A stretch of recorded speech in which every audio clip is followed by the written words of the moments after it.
Hey, I enjoy that. So I we'll see. do. Yeah, I do too, man. It's a lot of fun. Um, all right, so I got everything shared. All right, guys. So thank you guys for joining in this evening. Hopefully, we get some people come in. It's Halloween, so probably won't be too many in here tonight. Didn't even think about that when I made this date set, but I don't know. It is what it is. So anyhow, how first things first, how did giant pumpkin growing go for you this season? Kind of just a summary of what you learned from it and your takeaways. Yeah, so I had my best year yet. I did a total of 2,299 pounds, and some of that was estimated weight. Well, it wasn't estimated. I weighed them, but Right, they weren't official weights. right. Only two made official weights on the scale, and man, it's a great year. And I tell you what, I'm kind of excited because like the A41 that you saw at the state fair, that thing went 45 days with no leaves on the plant. I thought I was burning it up with fertilizer, and turned out it was downy mildew, and I didn't get it treated in time. And that thing grew the last 45 days of its life with not one single leaf on that plant. Is that not crazy though? Yeah. Um, So that makes me feel really good about what I can do next year. Keep the downy mildew out of the plants, and we're gonna put right. we're gonna put 4 digits on the scale next year, man. There you go. There you go. That's gonna work out then. And I think you can. I think you can. I think you got I think you got some pretty good soil. I think you got everything else, pretty close dialed in. It's just having to have healthy plants. You know what I mean? And Well, no bad weather. You know what I mean? We can't have horrible weather because we did have horrible weather. yeah, but e- the last year I didn't get anything to scale, and it was because all the August rain killed all my plants. But I wasn't fertilizing properly that year, so I don't know what I would have been able to do had that not happened. This year, Right. I was feeding properly. That's one thing I learned, and it was all Neptune's harvest in the beginning, and then I switched to high phosphorus and potassium and phosphates after setting fruit, and it was a ritual for me, and I saw, man, I was like, it really paid off. Right. So, so going into next year, I made a Christmas list on Amazon for my wife, and she shared it with some other people that are buying gifts, and it's all pumpkin growing stuff. Like, I want this. Ain't So, that funny how something so simple can literally take up the entire year? yeah. So, with that being said, I'm a little heartbroken because the 689 that came from the 1675 and a half Nelson uh, traveled it back on it home from the way off it went to not covered up and didn't put the padding on it, and one of the straps cut into it. We set it out the front yard, and that outage I was telling you about earlier today took up the whole month, and this fruit went to rot, and all the seeds laid in that mushy rot for 19 days. I tried to Hmm. save them. I don't think I saved a single one of them. So I'm a little heartbroken with that, but I did get the seeds out of the 841 though. And that one went how much percent heavy did it go for you? 12 and a half. 12.5%. That's really good. That's a Yeah. really good pumpkin, solid pumpkin. Yeah, that seed was from A72 Cosmore from Doug Cosmore in Ohio, I think. Yep. And I'd seen it all over Facebook. People grew it anywhere from 10 to 16% heavy. So I was expecting. So, do you got any ideas of what you're going to grow next year? You're going to grow your own seed next year, or you just don't know? It's too early to tell. I am going to grow some of the A41s. I'm going to grow the 872 again. I still have one of those left. But it's way too early to tell. I'm going to have to spend the winter thinking about it. Well, sounds good. So, moving on from giant pumpkin growing, let's talk about because me and you, we're homesteaders at heart. We grow giant pumpkins for fun, but Yep. our main goal and focus is homesteading and having food. So, how are you going to prep these pigs for the winter time? We've already started a little bit. We're supposed to get sub 30 degrees tonight for the first. We've had a couple of frost here. One of them was pretty heavy. Well, maybe two of them are pretty heavy, but for the most part, it's just been a light frost. But tonight we're supposed to get a good freeze. It's supposed to be in the mid upper 20s. So we've already started. First thing is putting hay in the barn, in all of the pig houses. You know, we just got real small pig structure houses. Most of them are made from boxes, shipping containers that I got from work. Right. A particular thing that they do every couple of months at work comes in a really nice box. And we've shown them on our YouTube channel before. And I bring them home and we just tip it over on the side. I put a metal roof on it to help prevent it from rotting on top. And the pigs live in it and they love it. They do. They really do. So we pack that full of hay. The bad thing is the pigs go in there and they push all the hay right out the door. So it's a constant battle to keep it packed full. Now, once winter sets in and it gets really cold, they won't push that hay out. But right now, they're kind of pushing it out. You know, the days are getting warm. Right. They'll go right in the house to take a nap in the mid-afternoon, and they'll push that hay right out the door. Yep. But and then the other thing is water is a big issue. I expect we're going to get a water freeze tonight. So a couple things we do there is when we feed in the evening, especially this late in the year, you know, the sun's going down sooner and we're feeding at almost dark anyway. It's going to be dark within an hour of feed time. The pigs pretty well eat their dinner, mess around a little bit, go to bed. They're not drinking a whole lot of water at that point. So we don't fill up the water in the evenings. We just put a couple inches in the bowl so that they'll have something if they need it overnight. And that prevents it from filling up a bowl, getting it all frozen, and just having to dump it out frozen the next morning. That makes sense. That makes a lot of sense because, you know, I have a tank out here, you know, like a 35-gallon drum, right? And it never fails. You know, it'll freeze and then it'll thaw, it'll freeze, thaw, freeze, thaw. But when heavy freezes come consistently, it'll freeze a little bit each day all the way down to the bottom. And then here you are with a barrel they can't, you know, suck on the nipple and get the water out of. Yeah. So I tried using heaters, you know, these circle heaters that are for like cattle tanks and stuff like that. And you know, the submersible ones, I've not had any luck with those. And so it sounds like maybe I need to go to these pans, you know. So have you ever tried, you know, the tanks and the submersible, tank heaters and stuff like that? Have you ever tried that, or you just always went to the bowls? We don't have any.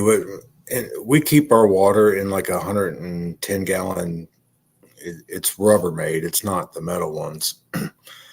And you want rubber because plastic in a freeze will expand and just break. Right. But rubber gives you some flexibility. Right. So we keep those full of water, and we bought some floating heaters a couple years ago, and we never even used them. It's like if you get those deep freezes you're talking about, where every day you're getting deeper and deeper in the freeze, those floaters don't do anything. They're just going to freeze in the water, and now you got another problem when you're trying to get it out without getting it damaged. Right. But a couple of things that we've done that we found that is helpful is, you know, we got an old piece of OSB laying around or an old piece of plywood or something, and we lay those over the top of these 110 gallon troughs, and that's believe it or not, it helps. Really? I guess because it keeps the because water gets heat in the day and heats up during the day. It releases that heat at night. So I guess when you cover it with the board, it can't release that heat out into the cold in there, so it helps. I would say it's pretty much right. Yeah. So we keep dead blow hammers by all of these troughs. Now the pigs aren't drinking out of these troughs. This is what we're watering them from. Right. We dip the water out of the trough with the bucket and pour it into their bowls. And the bowls are also rubber too. And the pigs go around by those bowls when they get good and frozen, and they'll nudge us out of them and just break ice up in them.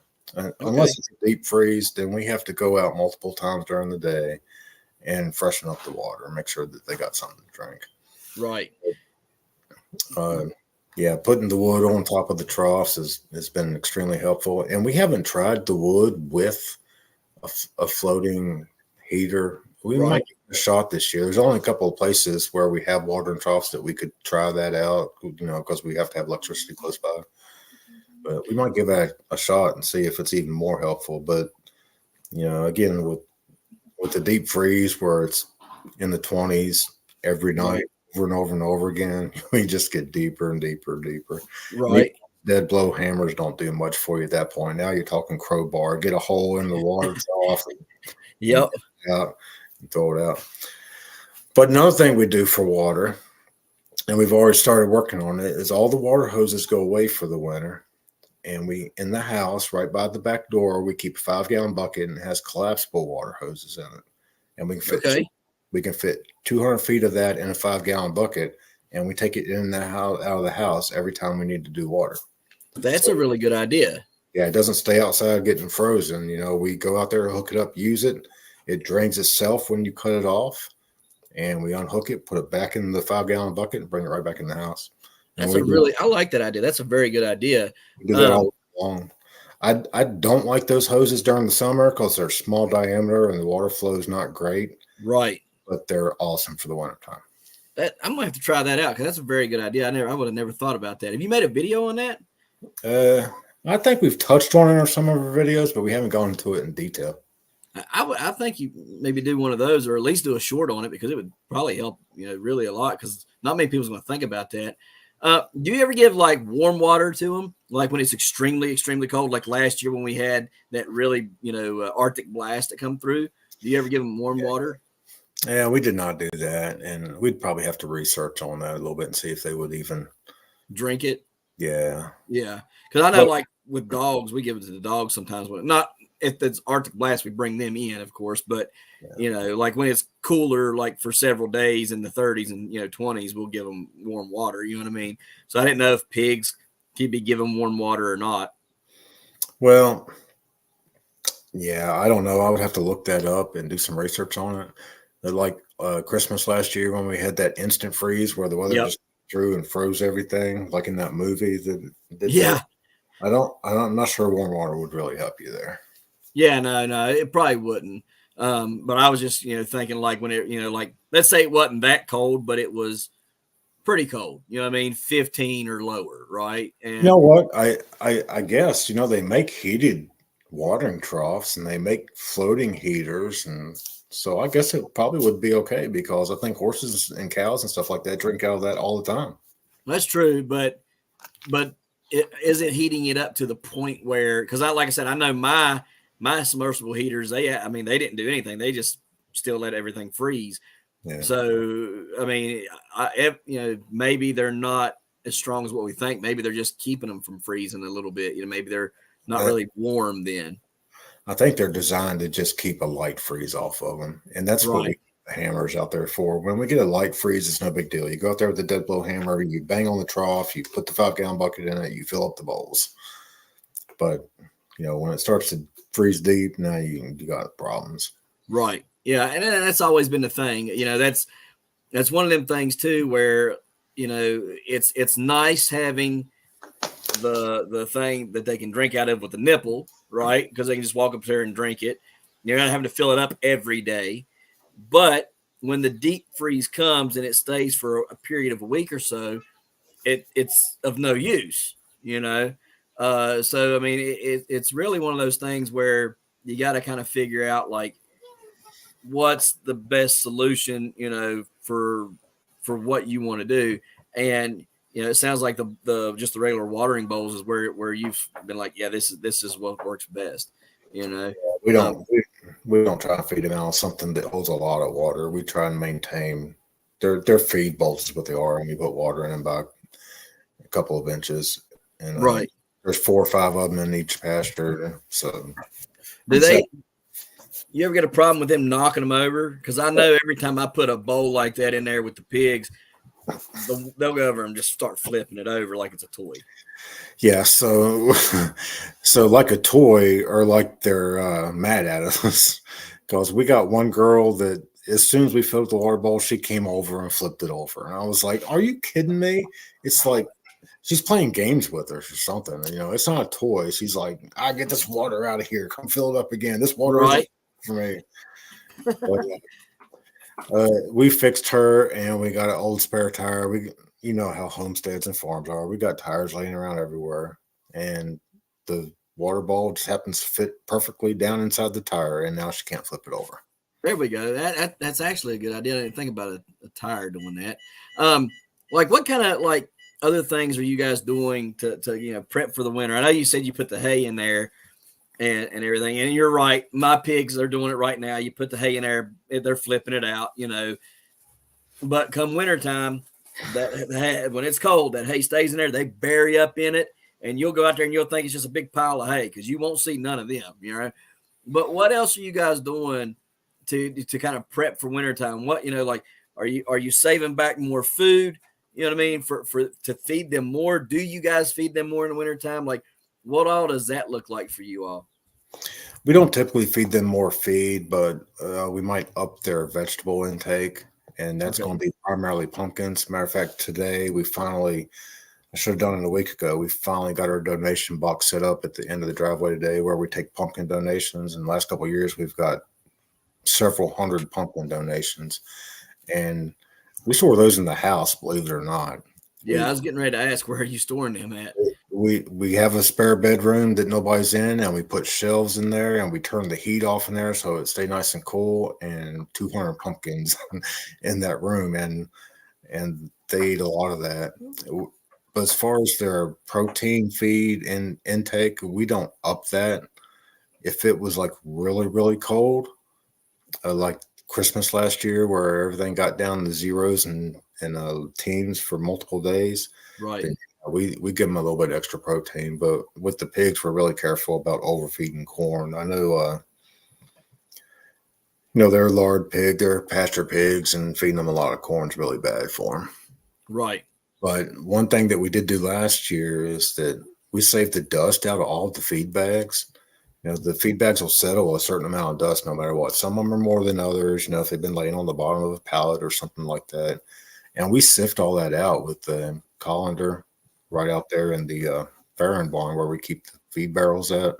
Right. And store that in 5-gallon drums. And what we did last year is we took one of those big concrete tubs like you buy Lowe's to mix concrete in. Right. We just dumped it all in there and filled it up with warm water, and we basically made them a oatmeal, a nice warm breakfast. That's cool. That's very cool. Yeah, and they gobbled that up, and that was in addition to their normal feed. So Right. we do things like that from time to time, but typically we don't really get that cold here. We've had really mild winters the last couple of years. Last Christmas, it got down near zero for like 3 days, I think it was, and it was miserable 3 days for us. But outside of that, it was pretty mild all winter long. That was the only really bad time that we had, and we didn't even fight freezing water for most of the winter. Right. Telling a guy at work today, last hunting season, I hunted in a t-shirt the whole season. It's nice, ain't it? Yeah. Well, I would prefer not to do that. Right. But that's what the weather was. Right. And that's the thing. That's a whole nother topic though. But I was talking to my buddy the other day. We went hunting Saturday, and he looked at me and said, "Can you believe it's 69 degrees this morning?" I said, "No, I cannot believe it's that hot." He said, "It's crazy." I was like, "Yeah." That was morning time, and it's just wild. It's just so strange because back in the day, we would have been bundled up from end of September. Yep. So really crazy.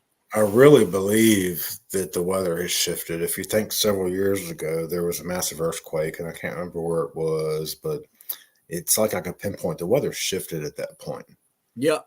And I things know what you're talking about. I remember that. Things are different now.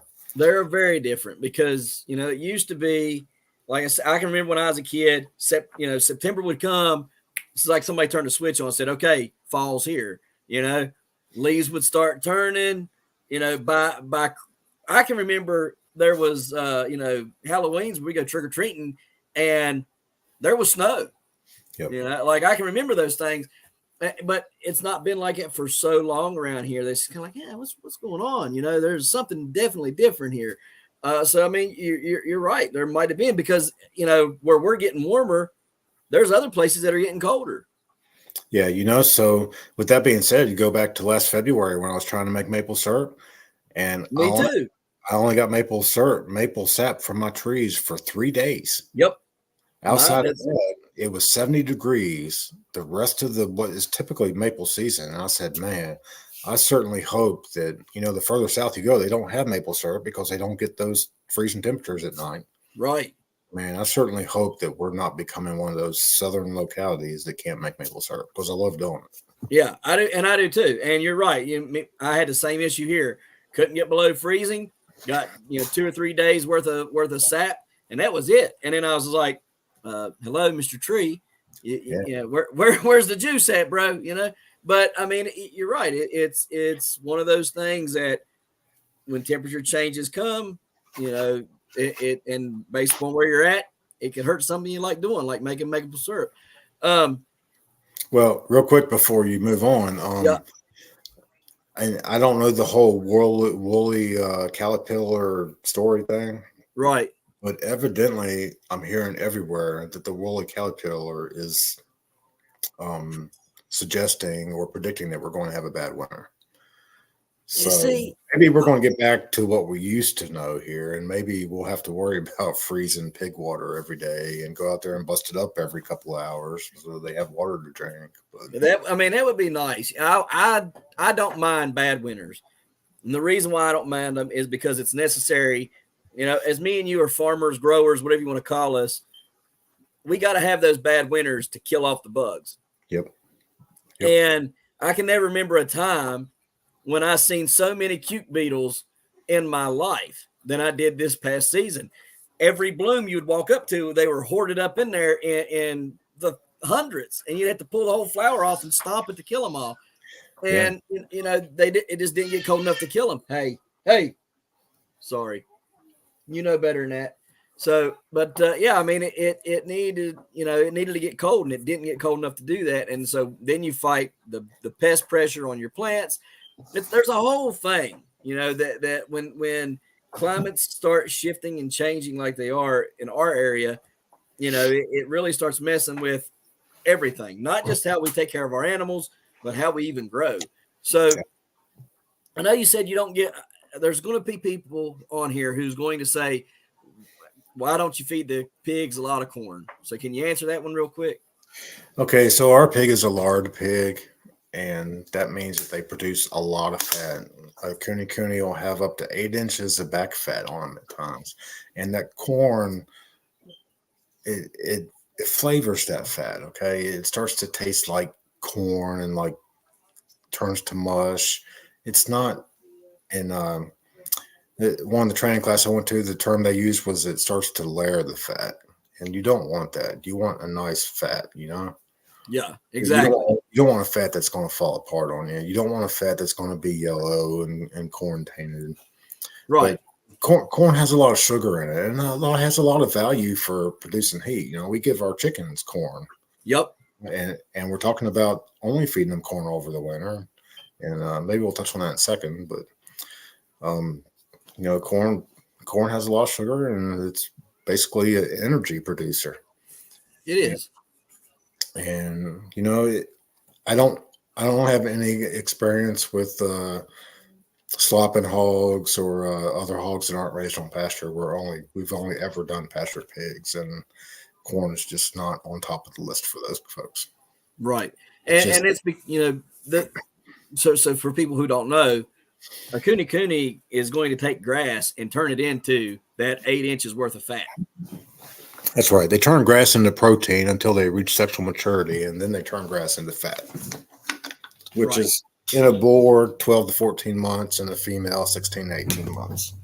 And after that, they just turn grass into fat. And that's what you want. If you're raising a cooney, you want that fat. You want the mobilization, and you want that fat. Right. Exactly. So you touched on something cool though. What about feeding the chickens all the corn then? Because my wife and I are discussing. So we feed them corn every evening, cracked corn, not whole corn. Right. Only because they will invade. We feed the pigs twice a day, in the mornings and in the evenings. If we don't isolate the chickens, because they're free range, right, we just put them up at night to protect them from predators. If we don't throw them out that cracked corn in the evening, they will go and raid all the pig feed, and the pigs won't get what they need, because the pigs need what we feed them every day. They need that protein intake. So my wife and I are discussing. I don't know what we're going to do, but chickens don't lay that much in the wintertime. uh, the shortened days, and we're okay with that. We typically give them a break over the winter. We don't put lights in the house. We don't expect them to lay eggs, but we're talking about not feeding them. We're feeding them 16% layer feed every day right now. And we're talking about not feeding that over the winter. And we're looking at some options. If we're not going to expect them to lay over the winter and we don't want them to lay over the winter, we're looking at some options to where we're not going to spend tons of money on 16% layer feed to not get any eggs. Right. And corn is, high on the list there. But, we really don't know what we're talking about or doing there. We need to do some research on it. We want to make sure we don't overfeed them corn. But we do know that corn is good for them in the winter because it builds lots of heat, lots of energy. But we don't want to only feed them corn. So from what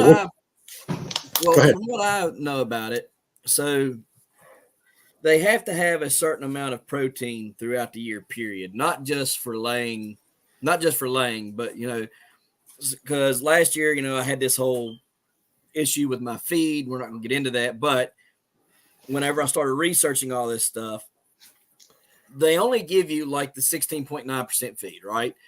Unless you go to a local feed place and say, hey, this is the feed bill. This is the grain bill that I want in this feed. And this is what I want you to make for me. And this is the percentage I'm looking for. The average feed that you're going to find in any store is going to be about 16.9, 15.3, 16.9, no higher than 18, right? Chickens need 23, I think it was like 23 or 23.9% protein for egg production. How much? Right?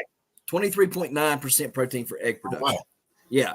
Now this is what I was told by some of the biggest guys in chickens, because last year when I had all that problem with them not laying during the winter, because my chickens typically will lay in the winter. They might not lay as much, but they will lay some, right? And the other thing is I had some that were coming into maturity in October. So they should have started laying in October, and they didn't lay at all until after March when I changed their feed over. So anyhow, I didn't know about the 23 or 23.9% protein in order for a hen to lay eggs. So I went and they told me what to get. They told me to get white millet, flaxseed, sunflower seed. I'll have to get, there's a whole list of stuff that I got, right?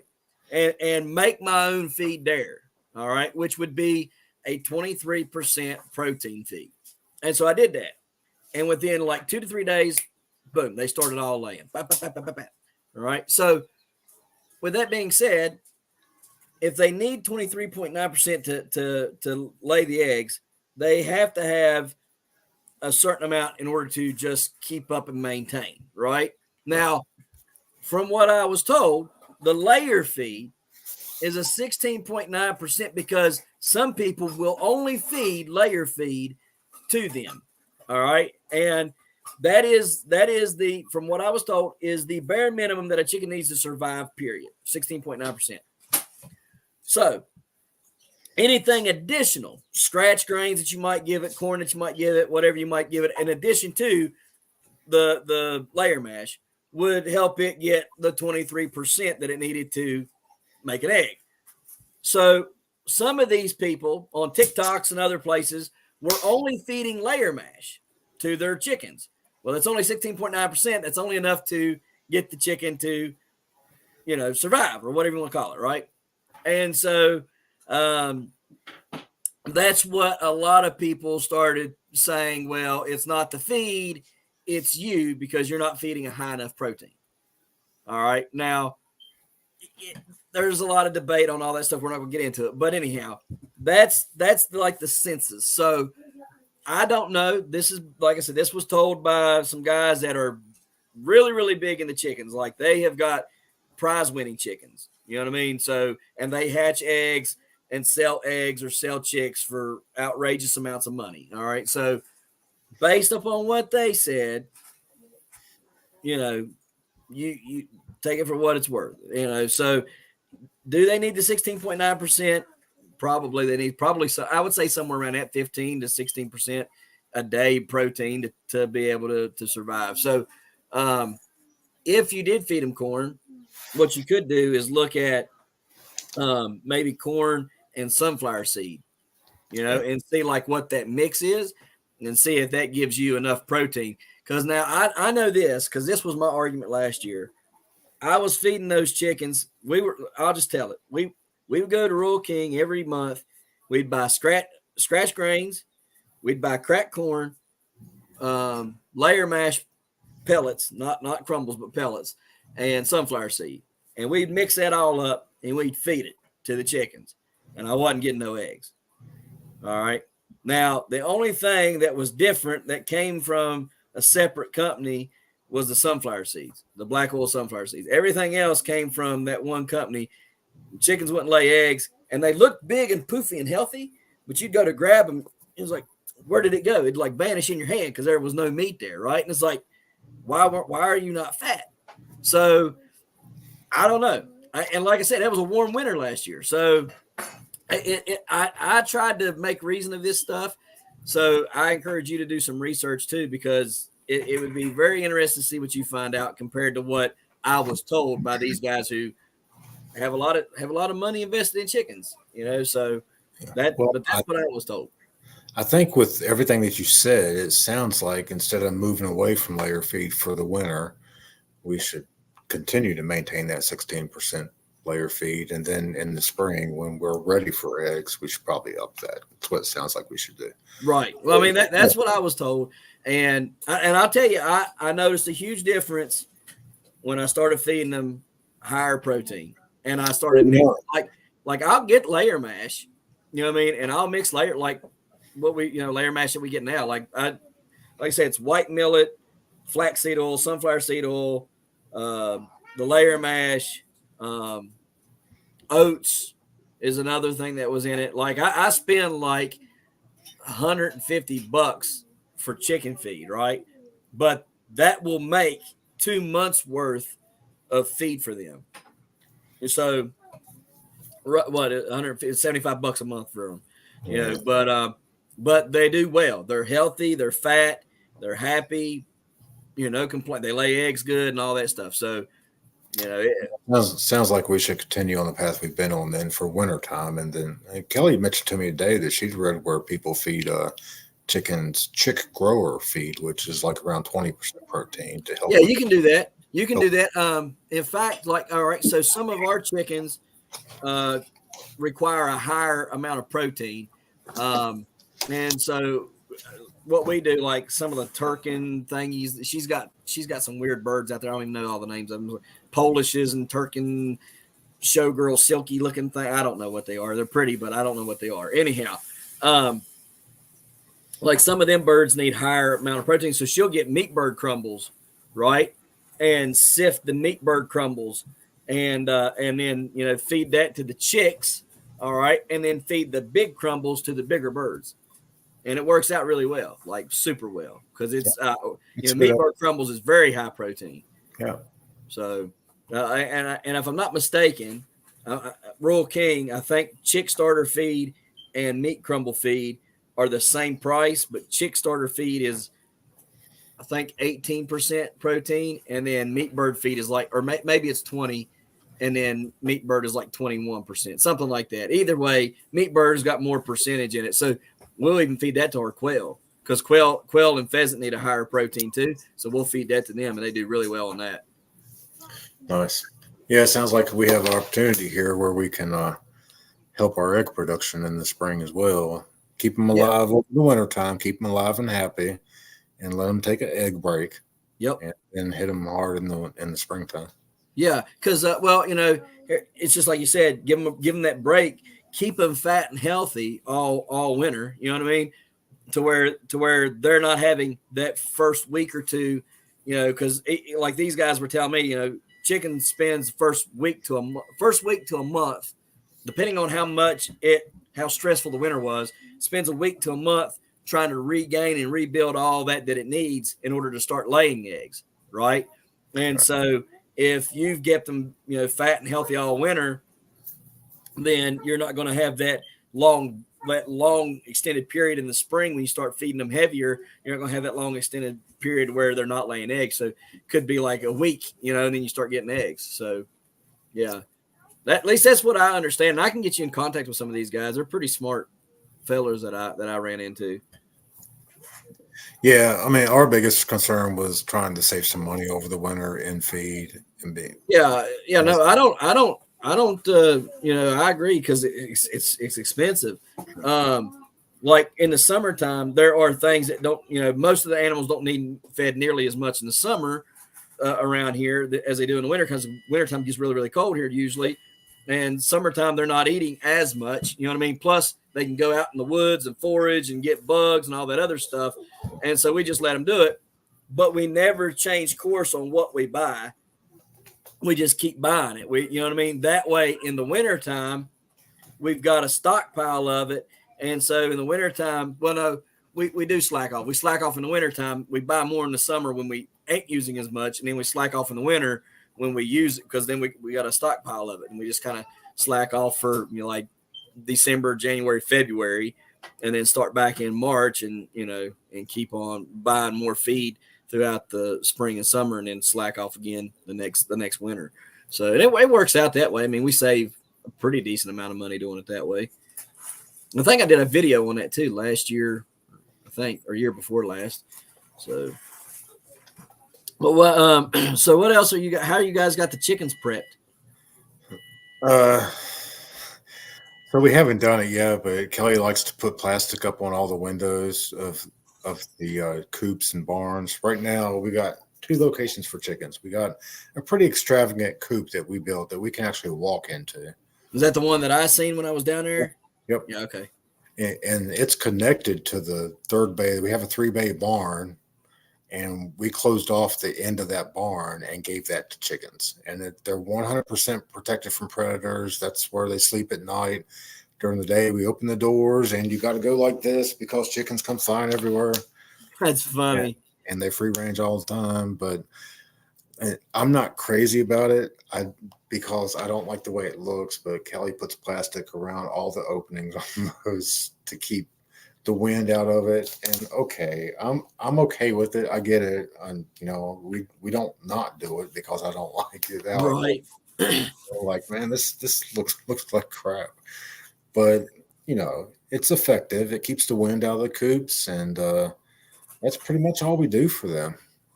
Other than up in their corn a little bit, because corn, like we talked about already, helps them generate some heat. Yep, and it's very important for them to keep that heat. Especially, some birds are more susceptible to the cold than others. So, like, what about the watering? Because here we got these big watering cans that we use for them, and them being metal, man, that just sucks. And I've tried to buy the plastic ones and tried to heat them with the plastic ones and stuff. It works for chickens, but the ducks and the chickens are all together, so that just makes a big mess. And okay, so our ducks do make a huge mess out of the water bowls. You can freshen up the water, and 2 seconds later it looks like a muddy river.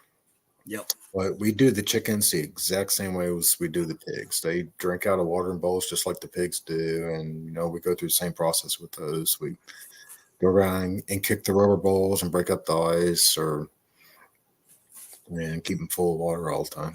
Right. We don't have chicken feeders like a lot of people do. The ones, the gravity fed ones, or the ones with little nipples on them. Right.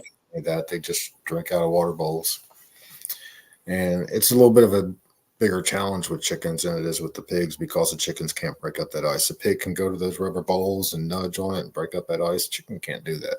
Right. So we have to walk around, a couple times a day and kick the bowl or whatever, break the ice up. And you know what? We'll be in the house for several hours doing whatever, take a trip outside and kick a bowl of water, and chicken's going to come running to it. Oh, yeah, most definitely. I've seen chickens, that have sat there and pecked, at ice, trying to get through. And this is like, they get a little hole sometimes, if it's thin enough. But they'll just sit there and peck, and they're not getting through there, So we take warm water out to ours, not warm, really hot water, dump it on top of that ice. It instantly gets cold, and then they drink it up and lap it up that way. But yeah, I think we're going to have to go to them rubber bowls because that sounds a lot easier.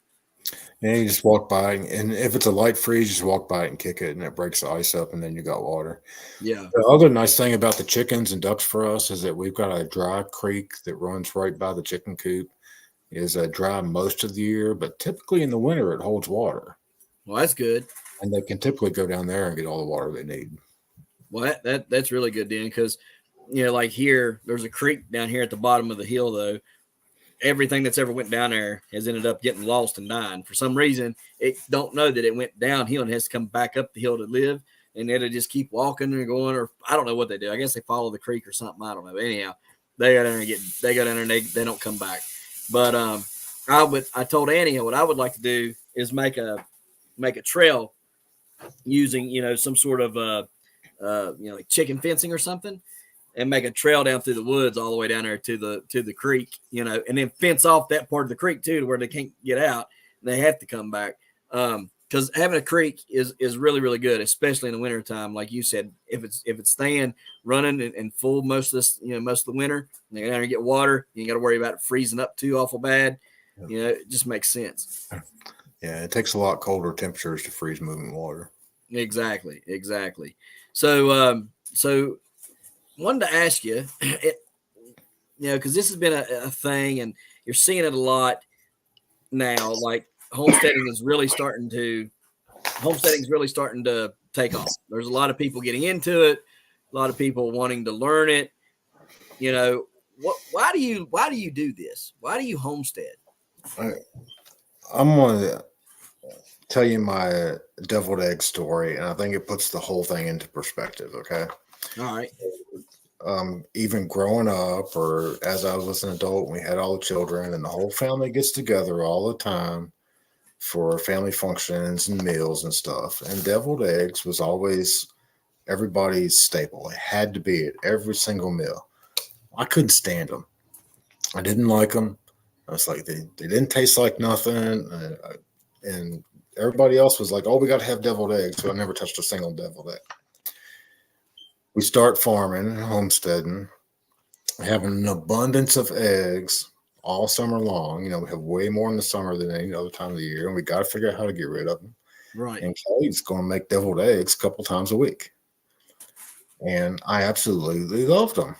And it hit me that I didn't like deviled eggs before, when we were city people living in the city, because I didn't know what an egg was supposed to taste like. Right. And we start making them at home with farm raised fresh eggs, and it was a world of difference. And that sums it up. That's an analogy for everything we do here. The pigs, everything. Right. The food you buy in the grocery store, the pork you buy in the grocery store doesn't even come close to in comparison to flavor that we produce right out here in our pasture. That's true. And like you said, it's for everything in homesteading and growing. There is nothing that comes from the store that tastes remotely as good as what comes out of my backyard. Yeah, and it can't be as good for you either. No, it can't be. It might not be a good analogy to make, but that's kind of what I always go back to is my deviled egg story. I didn't eat them. I didn't like them.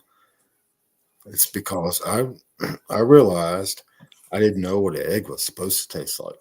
Yep. And our chickens get exposed to the sun. They're free range all day long. They eat bugs, they eat grass, they eat whatever they want to. Our pigs do the same thing. We feed them twice a day, and they run the pastures the rest of the day and do what they want to and eat what they want. And it's just way better for us. And in addition to that, I know how that animal was raised. Yep. Well, it goes back to, what Joel Salatin has been saying for years, right? A chicken is, let the chicken be the chicken, right? Let the pig be the pig. That's right.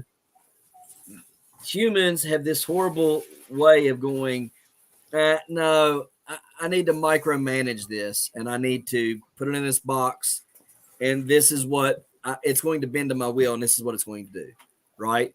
Yeah. And it shows up in the food. We have that debate here all the time.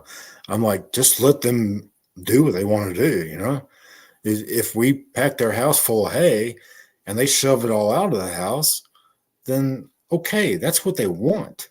I Right. don't have to go down there and put it all back in the house. I know they're going to be fine. They're pasture pigs. They're heritage breed. They came from an island where they lived wild. Well, they were domesticated wild. Okay, they roamed through the villages, Right. and they know how to take care of themselves. So we don't have to baby them or micromanage them, like you said. Right. Exactly. We don't. I mean, but we're so bad about that. Yep. And then to do it on a large scale, right? Yep. It just got worse. It got 10 times worse, and it's people like you who are feeding the community, doing, like you've got pigs right now, right? You still got those pigs that are for sale, right? And we got a whole bunch of barrows. Yeah. Right. Yeah. All right. So see, it's like this. They don't care for whatever reason to go to the store and buy this stuff that is tainted with all kinds of antibiotics and other things that we have no idea, and doesn't really taste like pork, right? It tastes like something, but it's not pork. But they shudder to think to give you what you want for a pig that they can finish raising, that's going to taste like a pig and going to be a whole lot better for them, because you always hear this, oh, pork's bad for you. No, it's not. No, it's not. I mean, not really. Like even the fat. Oh, the fat's bad for you. The leaf lard, they say, is like some of the best stuff that you can take and eat. Like not just taste, but actually healthy for you. Is leaf lard. Like, why do you think people are like that? It's because they don't know. I think you have to do it, and I've gone to multiple hand hewn workshops over the last couple of years where they teach you ground roots level pig processing and all the parts of the pig, and let you taste these things, these awesome things that you make, and talk about how healthy it is for you. Right. Like the blood. Yep. Americans are like, oh, no, I'm not eating blood, but we're going to do a full size pig harvest in December. It's going to be our first full size. We've done multiple roasters here for one reason or another, mostly medical conditions that require the to take those down, Right. hernias and such. We're going to do our first full pig in December that we raised here, and we're going to collect the blood out of it, and we're going to consume it. There you go. Because you can make like what, blood sausage. You can make blood pudding. Yep. All sorts of different things. Pancakes. Yep. Hey, yep. I say pancakes, but you can make cake out of blood. Cake has the same, not cake, blood has the same binding properties as eggs do. You can replace, and I don't know what the ratio is, right? But you can replace eggs with blood. You can make a cake with blood. Right. Now, we're going to do it actually. This winter, we're going to do it. Some people say we're going to make blood pancakes, and we're going to make blood cake. Here's the thing. Some people are going to say, how can blood be healthy for you? Tell them the benefits of blood. So lots of arguments can be made that our healthcare system is consumed with people that are sick all the time. And back in the old days, everybody consumed, especially the poor people, consumed the blood. They consumed the innards of the animals, and that's where all the vitamins and everything exist. Outside of that, a cut of meat is basically protein. Right.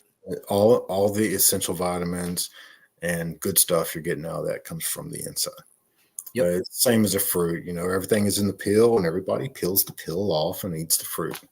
But all the good stuff is in the peel. Everything on the inside is just sugar. That's right. That's right. I mean, and people can use the peel. Yeah. Yeah. Yeah. So the workshops that I've gone to, they preach this, that people are sick nowadays because we don't consume these things, because the government won't allow us to consume them. And it's pretty sad. It is. I didn't know this. I was enlightened by this. We didn't know this. We were raising pigs, and I was like, well, we're raising pigs. I'm going to go to this workshop and check this out. And it's old school Amish, ground level ground roots, I guess is the word for it. Nose to tail, use the whole hog, and they teach you about every single thing why you use the whole hog.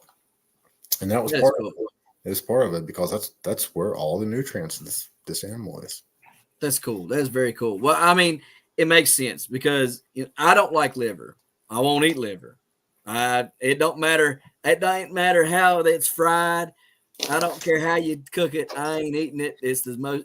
I don't like the consistency. There's not much that I won't eat, but liver, I just the consistency. I cannot get over the.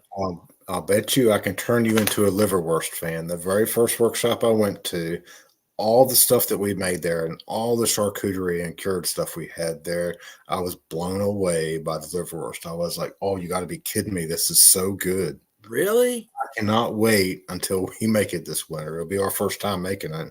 Right. We've saved several livers we have in the freezer, but what out of roaster pigs, they weren't much to fill Right. everything with. But yeah, come December, there's gonna be some liverwurst going on in here, man. That's cool because I just I'm telling you, man, I've ate liver, a lot of different chicken liver, beef liver, whatever, right? Turkey livers, duck liver. I just can't the taste, the consistency of it is just like can't eat it. But now you fry the heart up, I'll eat that. Yeah. You know what I mean? Like that ain't that don't taste bad to me. It's So just also at these workshops, they make a heart dish that we ate that I wasn't crazy about, but I watch a lot of YouTube and I watch these people cooking deer heart, and I've never done that before. right. We throw it away. I've been deer hunting my whole life and I always thrown it away. And then Yep. all of a sudden I'm like, why am I doing that? I'm going to eat that heart.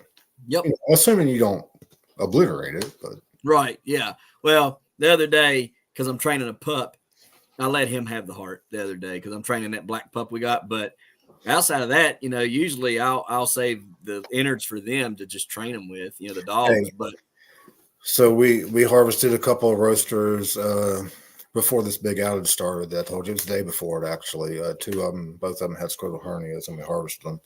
And I'm ashamed to say we didn't use any of the insides of them just because I didn't have time to, because I had this big work thing coming up that I had to focus on.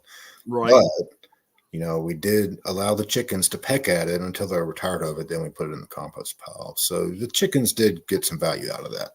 There you And go. they pecked on the heart and the liver and all the other stuff. Yep. And they do a pretty good job of cleaning things up. Now, we did have a question here real quick from William, who, let's see here.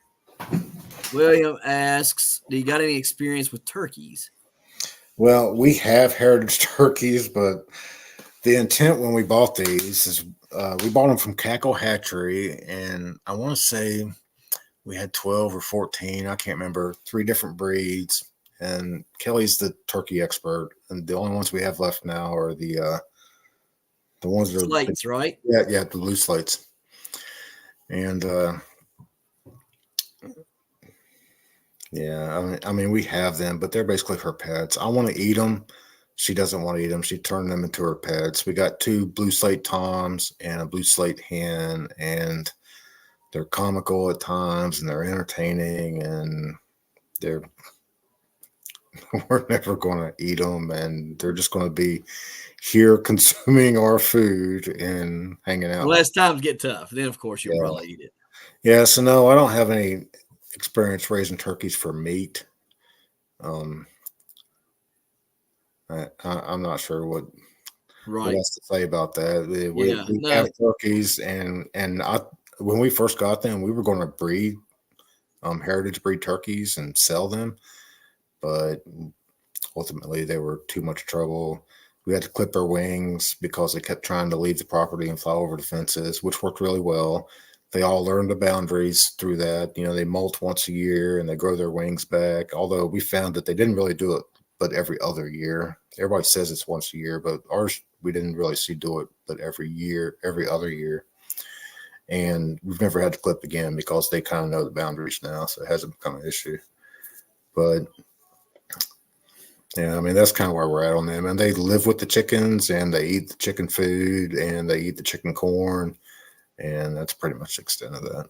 You notice that? You ever notice that they kind of like herd the chickens any? They're a little defensive. The turkeys hang out together. Okay, they don't hang out with chickens. They stay together all at all times. Right. And if a chicken, sometimes we'll get a little dispute where a turkey gets mad at a chicken or was something like that. But the funny thing, actually, it was funny to watch. We got a little tiny Bantam rooster. He's a cochin or something like that. I can't remember. It's Kelly. Right. He's a little mouthy and a little feisty, and he'll come up and pick a fight with one of them turkeys. And next thing you know, he's fighting all them turkeys because they don't put up. That's why they call them a gang, because you're not going to mess with one of them. You're going to mess with all of them. That's true. That's very true, man. I got a little whippersnapper out there. He's the king of the yard out there, but he ain't about 5 inches tall. He's a Sarama naked neck silky cross, and he tries to breed them turkeys out there because there's 2 hens. It's pretty funny watching him try to do that. But no, our hen in the breeding season, it's the same for spring gobble. They're breeding in February, March, April time frame, and our hen will come out of the coop at night and zip off to the creek bank, which is her favorite spot this year, and she would sit up there and sit on eggs all spring long. Even though she didn't have any eggs, she went up to that nest every single day, and we had to force her off of it every single day. Finally, I don't know if Kelly saw it on the internet or something, or just got the idea. We put it inside. We have a scaffold inside of our barn where the chickens live, and they kind of right. roost on the tiers of it. But we fenced in the bottom of it where this Ethel is her name, is the girl's name. And she put Ethel in the bottom of that, fenced in for like 3 days, and it broke her of running off to the creek.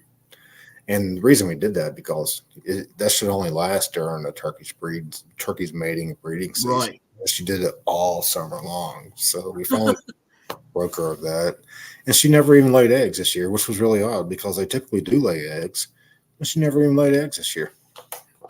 Something's wrong with my turkeys because they were all laying eggs like from August till the end of the, well, I think, are they still laying eggs from time to time? Yeah. So they're still kind of laying. What do you think about the turkey eggs? I thought it was way too rich. It was really hard to eat.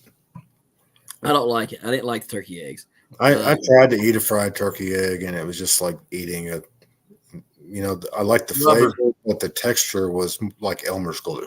Yeah. That's a good. Yeah, I didn't like it. Now Steven's not admitting that he's ever ate glue, so everybody just all right. Neither am I, but that's a good. Yeah, I would say it's probably about right. Elmer's glue would be a good one. Yeah, I like chicken eggs, of course. I love quail egg. That's really good. I like duck egg. Goose egg is probably my favorite out of all of them. I've never had that. We talked about getting gooses one time, and I guess Kelly saw some horror stories on the internet about gooses being loud and aggressive, and she does not want one. Ours don't bother us, not one bit. They don't bother us or the kids. We'll hatch some out. I'll give you a couple next year, man, if y'all want, just to try them out. You don't like them, you can send them back. You won't get me in trouble. She said no gooses. I'll tell you what you do have that I am interested in is I'm not crazy about chicken, and we haven't raised our own meat birds yet, although we want to. Right. And I'm probably not crazy about chicken, probably similar to the egg story, because I don't know what chicken's really supposed to taste like. Right. But I would like to replace chicken with pheasant. Pheasants are good. Yeah, so you have pheasants, right? I got a breeding pair of pheasants, but they ain't did nothing. I got more quail than I got anything, and quail's really good. Pheasants are bigger than the quail. They don't lay nearly as much. They are a little bit more flighty. The quail, I can go in the cage. I ain't worried. Now, the hen that we have, she's gotten literally out of the building. Could have walked anywhere she wanted to. Was walking anywhere. She was over in the garden, and I was like, "Oh crap!" So I go get Annie. I'm like, "Hey, she's out here." So we go over and we walk her down the fence line, and he opens the chicken fence, the chicken run fence. She goes into there, and I get her. I get cornered in the building, where the chickens sleep at night. I get them cornered in there, and then I grab her and stuff, and she was all good. Generally, if she gets out in the building and she's walking around in there, you can just pick her up and get her. But where she was outside, she took off running. She didn't fly. She could have flew. She didn't fly. So, I mean, she could have gotten away, but she didn't. The quail, we had like 50 males, right? And they weren't big enough to butcher, and they weren't, we just didn't want to deal with them, and nobody wanted to buy them. So I took and released them in the yard. There's quail running everywhere now. So, I mean, I'd say some of them are female because the little male goes like that. That's what it sounds. It makes this weird noise. What do I say it is? No, Jaden ain't in there. Jaden knows. I was out there one day and I was like, it sounds like he's saying, what did I say the quail sound like? Oh, little rabbit birds? Yeah, what did I say it sound like? The quail. Big bird. Yeah. It sounds like he's going, big bird, like that. Yeah, that's what it was. But anyway, like the quail are pretty good because in 8 weeks they're mature enough to either butcher or they're mature enough to start laying eggs and stuff and breeding. So those are pretty good until you get a really, really bunch of males, and we didn't have nowhere to put them. So like, because I was like, okay, well, we'll sell all these, and and that was the plan, but nobody wanted to buy them, and I had nowhere to put them at the time, and we were like going to the weigh offs and having to deal with Chris and all that stuff. So I just turned them loose in the yard. Now there's a bunch of them running loose in the yard, and you can actually bend down and pick them up. Like they've been out there for a month now, and they'll walk up to you and you just bend down, pick them up, and play with it for a second, put it back down or whatever. It flies up in the trees and everything. Like they're really tame. And now maybe that's where we raised them. You know what I mean? Like because we would just go in, hand feed them a lot of times and stuff. Like, I mean, we had a lot of interaction with them.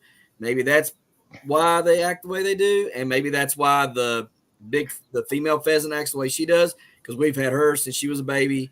And then the male we had to buy. So he didn't come from here. So, but yeah, I mean, if you want pheasant, I'll give you some of them.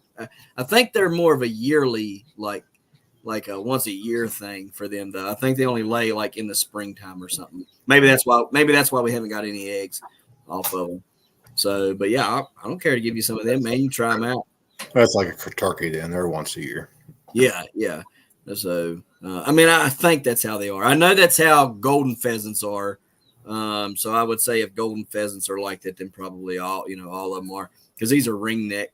So, we'll take the winter off on adding structures or a fence or anything like that. But I think in the spring, we probably want to look at adding pheasants and maybe even quail. We've talked about quail before. One of the places we bought one of our pigs from, they had quail. They do a CSA up there. Right. And they maintained a waiting list for quail eggs. So their quail eggs were always sold.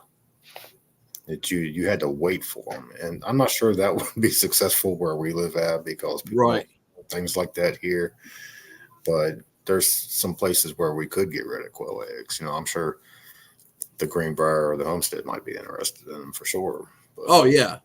I mean, quail eggs are good sellers. I mean, if that's what you're doing with them. We didn't do that. We hatched every one of them out. Like we ate them to try them out. We were like, oh, okay, yeah, those are good. And then I, being me, was just like, no, we need meat, bro. Like, hatch every one of them out, eat every one of them. Well, I always thought that a quail egg would make a spectacular fine dining restaurant hors d'oeuvre as a deviled egg. I mean, a tiny little quail egg, deviled egg. Listen, deviled quail eggs are the best deviled eggs ever. I've never had one, but I've always imagined I wanted to do that. They are very, very good because we've had them, and quail eggs are really, really good. They're just not enough. You got to have so many of them. Yeah. It's like an extra little feature on whatever dish you got. Right. Yeah. I mean, well, even if you eat them as a fried egg, like there's just not enough. You know what I mean? Like we've got buttloads of hens out there. Like it's nothing for us to pull 30 eggs a day. I mean, now, but oh God, she's got the incubator full over there. I didn't even notice that till just now. But yeah, so the incubator's full. Like we got tons of quail, man. And is there quail in there? No. Are they all chickens? Yeah. All right. Hey, I mean, there's always birds around here, man, getting hatched out and stuff. I think as time keeps going on and people become more aware, I think that it'll be better for people like me and you to be able to, sell our product, like, get rid of our pigs, get rid of our quail eggs, whatever, get rid of our quail, because people are becoming more consciously aware, and, they're understanding that, well, they need to eat in the community, because if we all ate in the community and we did as much as we could in the community, we could relieve that stress on the big agricultural farms, right? And reduce what all they have to take on, to feed. It's just like what was it we learned, at the fair. 1% of America feeds the 99%. I mean, you can't do it that way, But people like us are coming along and coming up all over, and we could greatly reduce that. That number of the 1% feeding the 99.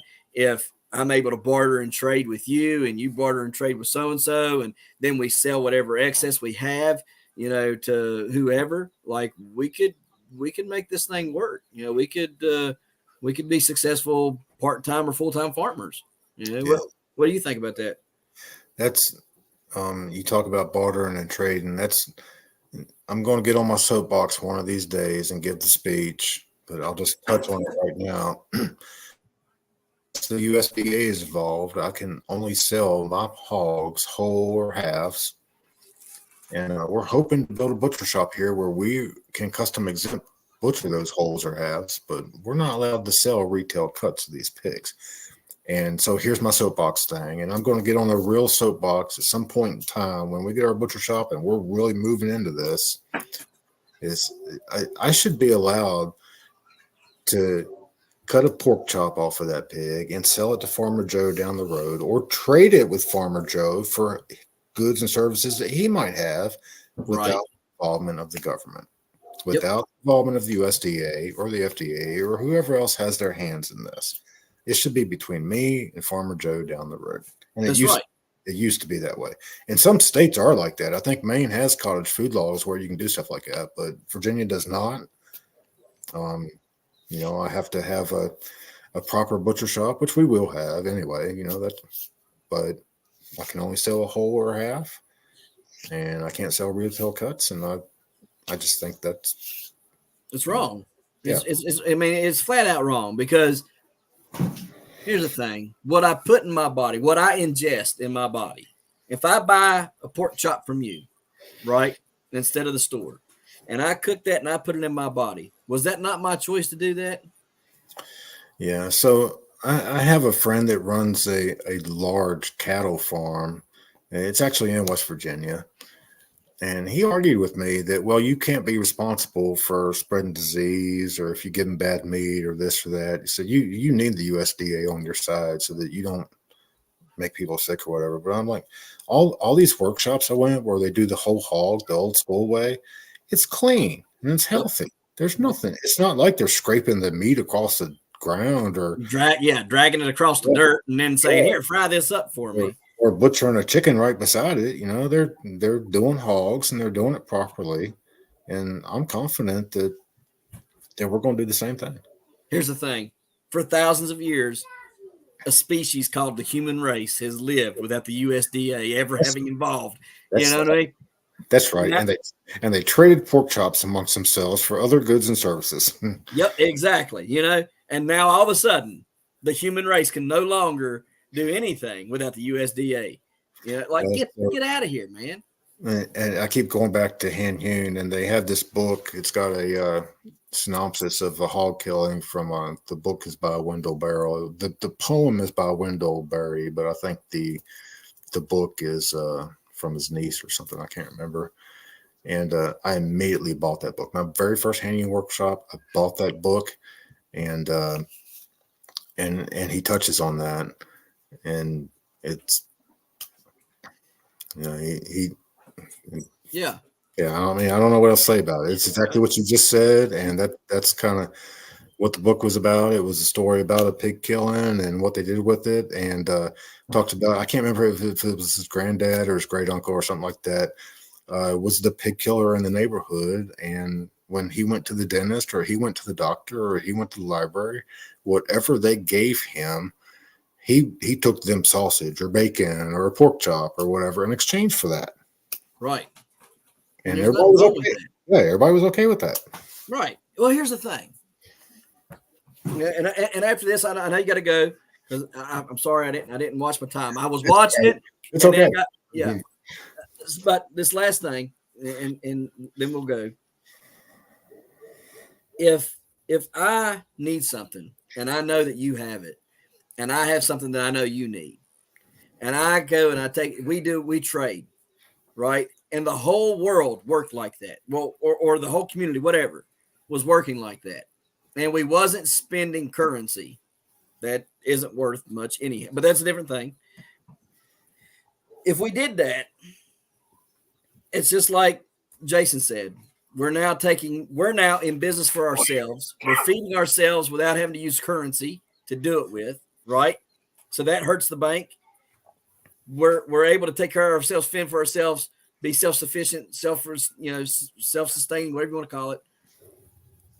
And we're not playing the game anymore with them, right? And that is the ultimate thing. It's like you said, it's greed, it's a business, and you doing business for yourself is taking business away from them. That's right. And that's very true. What does it hurt if I feed my family? If like you said, he would go to the library or the dentist or wherever. They were trading their skills for his skills, without money ever being involved. And at the end of the day, that's what it's about. It's about money, and making sure it, all gets spread around where they want it spread. But how dare me and you, be able to do business with each other without ever having to have currency involved. Yeah, and the skills were there. He didn't doubt or question the skills of the dentist. Right. He trusted that the dentist knew what they were doing and were doing it properly. Yep, And exactly. And the dentist, the same with him, trusted that he was doing his job properly and took the meat or whatever it was, on the trade. So it would be nice if things worked like that. We treat it humanely and we treat it with respect. And, that's why we do it. Right. Yeah. I mean, at the end of the day, that's why we homestead.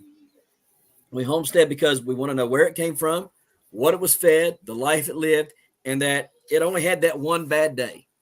Right. Well, and it's not really a bad day. I'm glad you brought that up. I think the bad day for our piglets is the day that we castrated. I think the day that we harvest them is not a bad day. They don't even know it. Right. They have no idea that what happened. Yeah. I know people refer to it as the one bad day, but if you do it properly, it's not a bad day for them at all. Right. If anything, it's a bad day for us. Yeah, that's right. It's horrible. And I'm glad you brought that up. We harvested 2 of the scrotal hernia pigs, like a month ago or right before the outage started. It's been roughly a month ago. Right. And Brian, I ain't gonna lie to you. The first one I went right through, we shot, collected the blood,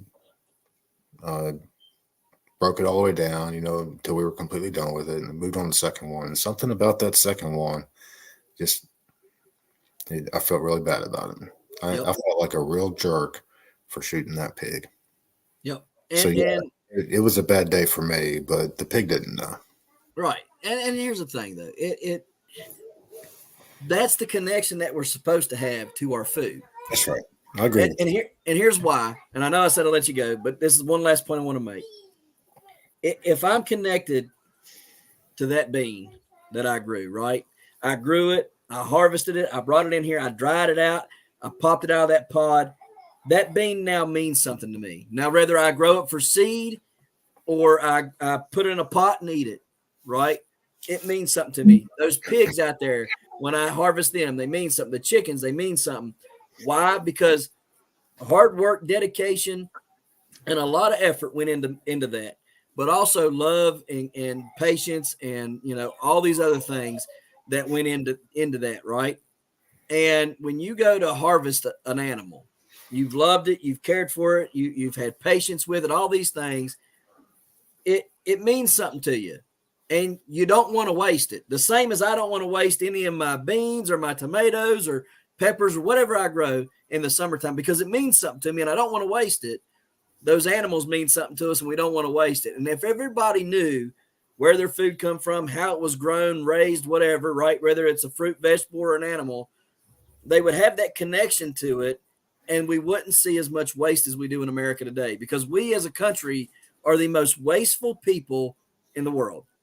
That's right. And it's because we have no connection to the food that is grown and set before us. Yeah, so I've always had the idea of having a farm to table restaurant where the stuff you're eating on your plate has a name.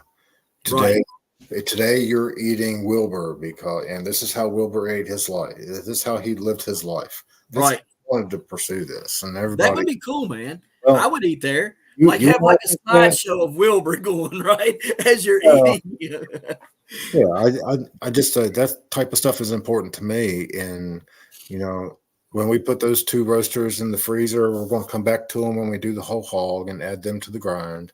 I label the bags by their name. You know, Yeah. The brown that I shot them with is in a baggie with their name. Yeah, I save all that stuff. You know, I mean, and that's cool though.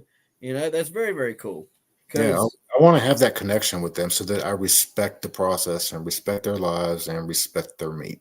Right, exactly, because it's important to know, like, again, where it come from, right, the life it lived, and I don't think people really ever will understand unless they get into this lifestyle. The majority of people will never understand what we're even talking about right now, you know, and that's the sad part about it. They're going to be like, well, why would you do that? You know, or you know, why would you want to, you know, raise your own food when you can go to the store and buy it, you know?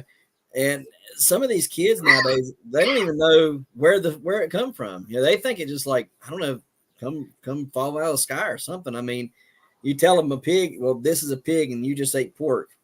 Well, no, that's not what I ate. No, that's exactly. If it's pork, that's what you ate. I mean, I just, you know, unless it's some Bill Gates phony meat, then that's what you ate, you know. But they don't understand that stuff. They have no concept of the idea of going, you know, you raised it, you ate it, you know. They just think it just come from the store. So, but well, I know you got to go because you got to get some farm work done and stuff. So I'm gonna let you go here in just a second. So November 7th, which is next week, we got Jason Loris. He's the new world record holder for the butternut squash. So we're gonna have him on next week. Gonna pick his brain. I saw that twice. Yeah. He did it twice. Yeah, and you've seen it twice. Yeah, you did, didn't you? That's pretty cool, man.